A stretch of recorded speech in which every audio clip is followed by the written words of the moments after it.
Hello' বন্ধু বান্ধৱীসকল, আজি ওলালোঁ মই আৰু বসন্তই পথাৰত ভাত দিবলৈ বুলি। চাওকচোন আমাৰ গাঁৱৰ সুন্দৰ পৰিৱেশটো। মোৰ কিন্তু গাঁৱৰ পৰিৱেশবোৰ বহুত ভাল লাগে।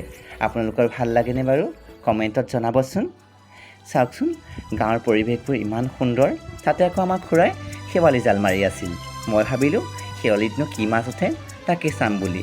খুৰাই কৈছে শেৱালি জাল মৰা বুলি আকৌ বহুতকেইটা পদ্ধতি থাকে। তথাপিতো খুৰাই লোকেল মাছ কেইটামান ধৰিছে। পিছে মোৰো মাছ ধৰিব বৰ ভাল লাগে, কিন্তু সময় নাই, ভাত দিব যাব লাগে। মই আৰু বসন্তই বোকা ফালি ফালি পথাৰত গৈ আছোঁ। চাওকচোন বসন্তই চেণ্ডেল হাতত তুলি মূৰত ভাতৰ বাচন লয়, আৰু ময়ো জোক লাগিছে বুলি আকৌ ভৰিখনত 10 বাৰমান চাওঁ। মোৰ আকৌ জোক বুলি ক'লে বহুত ভয় লাগে। অৱশেষত আহি আমি আমাৰ বোকাথলি পালোহি। ৰোৱনীসকলে ইমান সুন্দৰকৈ ধান ৰুই আছে, মই কিন্তু ৰ'বই নোৱাৰিলোঁ।